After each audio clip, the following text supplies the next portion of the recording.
Hi everybody! Hi Tamar! Welcome to our season 6 Q&A! Cut your hair? No, this is an old video. So let's start right away with Team Wahoo. Hi Tamar! Hi.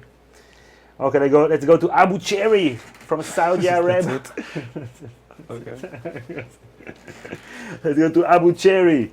Greetings from Saudi Arabia. Greetings and salutations. He has a comment about the dialogue between Tormund and Davos, that Jon Snow is not a king. And he said that it kind of clashes with how he portrays Jon, hints at Jon in several instances in the books, and he gives one example in A Clash of Kings when Lord Mormont's raven says, "King, a king," when Snow is there, and Mormont is eyeing Jon. So, is he a king? Is he not a king? What do you That think? could be. That could be. Which one? Is he a king? Is he not a king? Maybe the dilemma itself is part of the story. Is he a king? Is he not a king? Maybe something he needs to process within himself. Or Okay. maybe Maybe. it's Bran already knowing, In the Raven. the Raven, already knowing that Jon will be a king and is from the future. And he's saying, king, king, King, to push king. him over the edge Yeah, to yeah. make it. Okay, Yeah, Maybe. Yeah. okay. I don't think so. Let's go to Anna Perkovic. Anna Perkovic wants to know our views about the war in Yugoslavia. 20 years ago, and she says, greetings from Croatia. So be careful. The war in Yugoslavia, I didn't like it so much. I thought it was, badly made. Repetitive? Repetitive, No. yeah. 20 years, it's too soon. We can't make fun of it. Don't make fun of it. Sorry. Maybe we can make fun of it because we are also a war-torn region, so it's like, Jews making fun of Jews. Sadly, it's a glimpse towards a possible future here in the Middle East. Okay. And we're already starting to see it, a few Syria. kilometers north from here in Syria. The old order, Okay.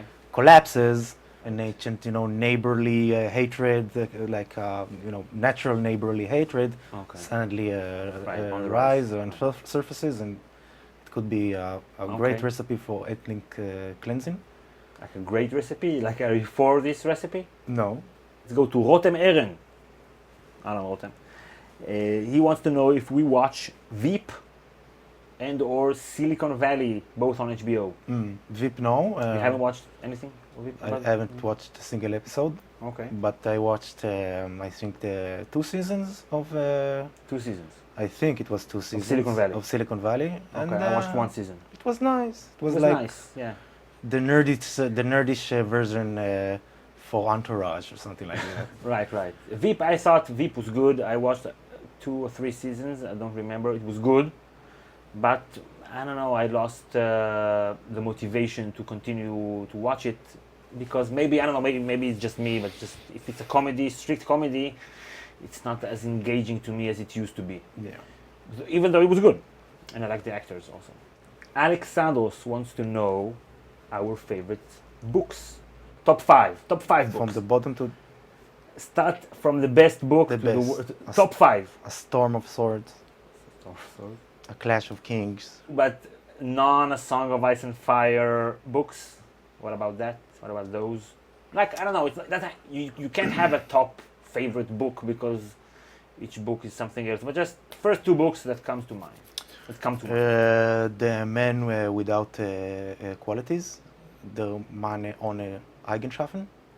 I haven't read it. It was a book that no one ever heard about it, apparently. Okay. By Robert Mosel. It took 20 years to write it, and he never finished. Very difficult.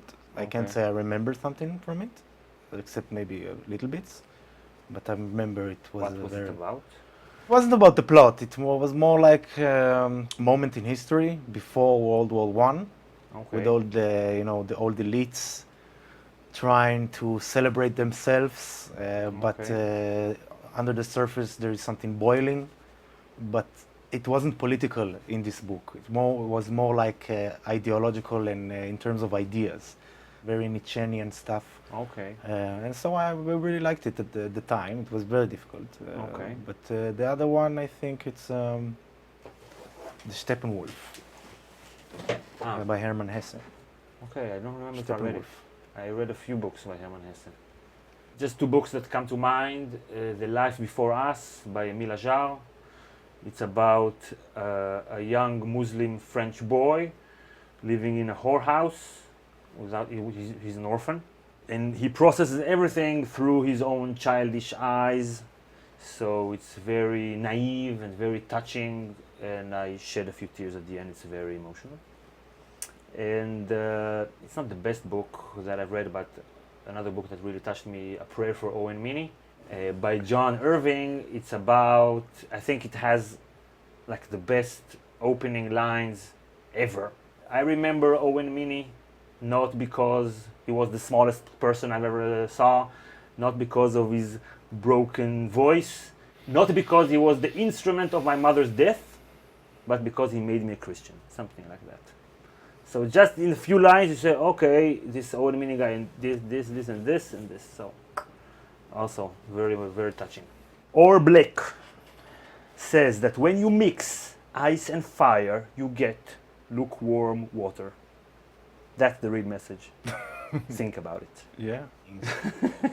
No, really. I Okay. think that's the message. KK Peter was very offended that I called Cersei bin Laden because she bombed the building.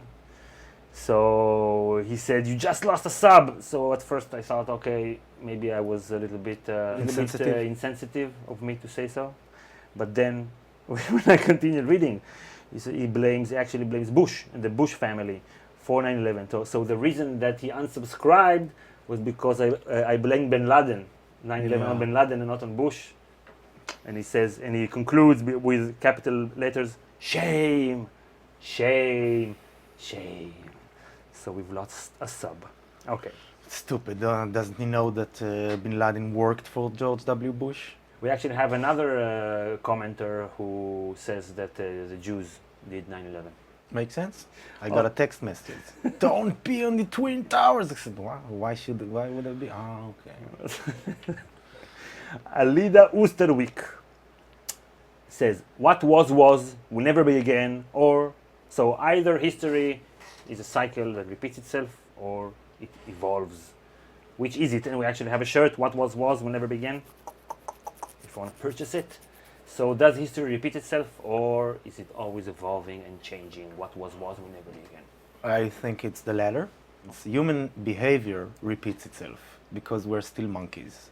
So, okay. But the history itself, in the sense that the story that we are telling ourselves about our goal, our mission in life, whatever, this is changing all the time. For example, if Hillary Clinton will be president, okay, this will be a precedent. Right. But I suspect that she will act like alpha male, dominant alpha male, or at least she will try, or she will have to, because the power, structure is like that, because we are apes with atomic weapons and stuff like that. We're sophisticated apes. Okay. That's not a bad thing, by the way, so don't be offended. Atomic weapons? But you can find trends that were always true, like the 99% and the 9% that's human behavior. History. Yeah.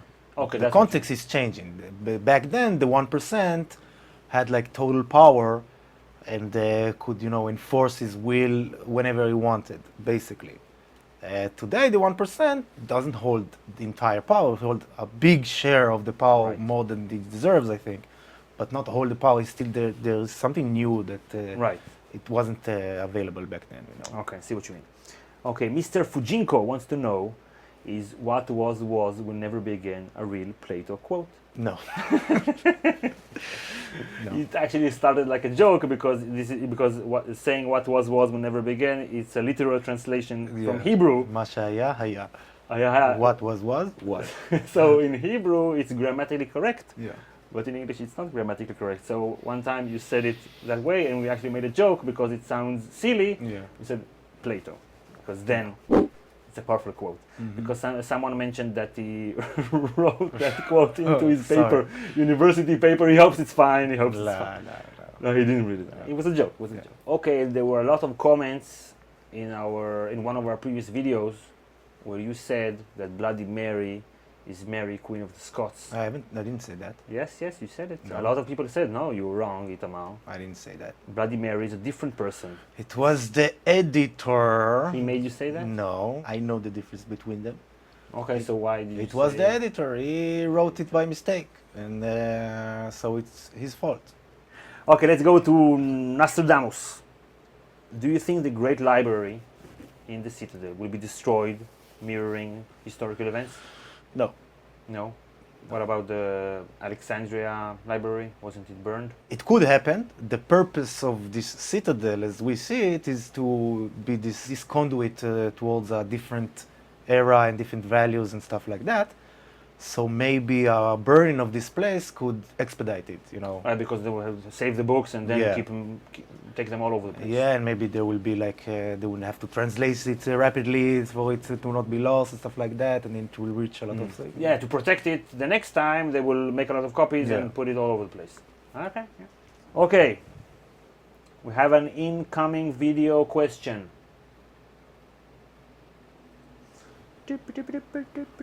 Hey guys, I'm Val from Geek, and I'm on Game of Thrones Academy. Yeah. Okay, so my question is a bit more related to the books than the show, but here it is. England throughout history has had many ruling families that didn't originate in England. Just like Westeros has had this cycle of outsiders coming in to rule, from the First Man to the Andals to the Targaryens. And since Westeros is somewhat like medieval England, do you think that Aegon VI would be the most likely candidate to sit on the Iron Throne to continue this ruling cycle of outsiders? Before Sansa breaks the cycle, of course. I do want Sansa to rule in the end, like you guys. And quick shout out to Jerry from the Hypes Watch for helping me out with this one. Okay, thanks Val for your questions. If you are not subscribed yet to Val's channel Because Geek, you should definitely subscribe to it. We'll add a link in the description. She's just going full YouTube now. She quit her job. Good for you. Good for you. So show her some love. The link is in the description. So your answer to Val's question. If we go by with this analogy, it could be very well maybe Daenerys As an outside ruler, as an outside conqueror that comes and changes things and create new dynasties and stuff like that. Maybe Aegon will go to King's Landing as Aegon came to King's Landing, and Aegon will mirror Aegon the Conqueror, Aegon the First, Aegon the Sixth. I just don't think he's such an important character. Okay. Like, I don't think he will survive Winds of Winter. Okay, and Prazana Deolankar on this topic wants to know if we think when Sansa becomes Queen of Westeros, will the capital be in King's Landing or in Winterfell, maybe?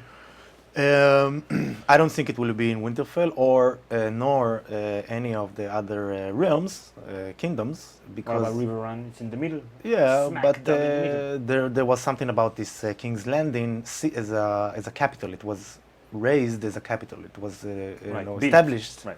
as a capital, like a neutral place that doesn't belong in any kingdom, like Washington D.C. Right. North of Virginia, that it will not be in Virginia. So Right. there will be this balance between the states and the kingdoms. The same way Brasilia is the capital of Brazil and not Rio or Sao Paulo. But we think that the city is going to burn, so Yeah. it will be rebuilt. It could be rebuilt, like the London Fire, the Great Fire in London in the Okay. 17th century. They rebuilt the city. Okay, Irena Perez says, greetings from Mexico, land of tacos and other delicious food. That's racist. She's Mexican. So, Itamar. so she's a self-hating. It's a joke because there's this joke about self-hating Jews. Okay, so which actors or their acting do you hate the most? And why? Kit Harington. Kit Harington. Kit Harington. I think he's a good actor. No, I don't agree. I think Okay. he's an awful actor. Okay. I really believe so. He makes a terrible Jon Snow. And how do you want Jon Snow to be? I imagined him differently from the books. It's all about you then. Yeah, it's about me, of course. Yeah, she asked for my opinion, not yours.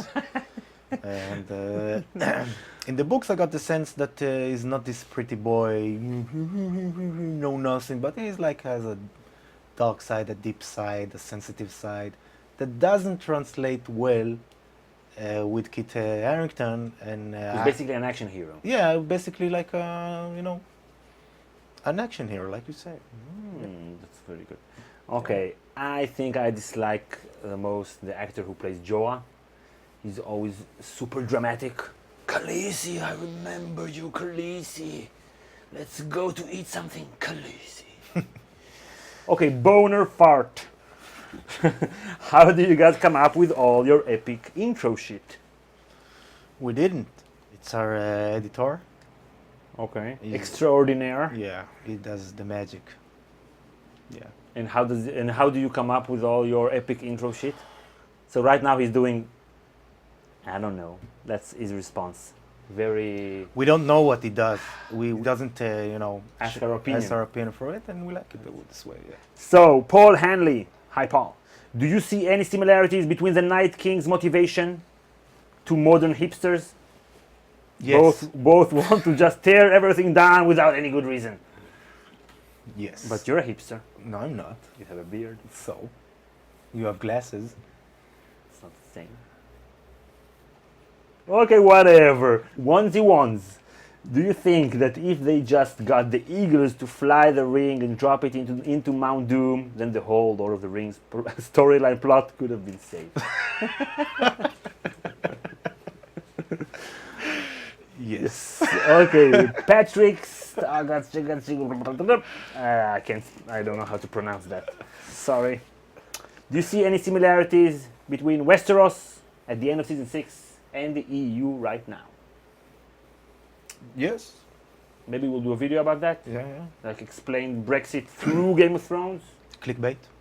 It's, Cersei, Theresa May. Cersei, she's a woman. because Theresa May is evil and crazy. Yeah, and a woman. Ah, okay. Okay, last question. Sofia Castello. What do you guys think about Portugal's victory in the Euros? Good for them. Okay, let's wrap it up. First of all, thank you for watching. Now, if you want to join our little community, our Patreon community, you should definitely click on our link to our Patreon page in the description, or just go to patreon.com/GoT Academy. And as soon as you become a patron, then we send you a message and send you some links, and we can talk a little bit. So if you want that and want to support our channel and help us make it sustainable, that would be really much appreciated. And we'll keep posting videos weekly or almost weekly throughout the off season, but you should also check out, if you haven't yet, our second channel, Academize. And there we break down the Bible story from historical, secular perspectives, and TV shows, movies soon, and important historical figures and the like, right? Yes. Yes, thank you, Itamar, for your input, and we'll see you all next time. Bye, everybody.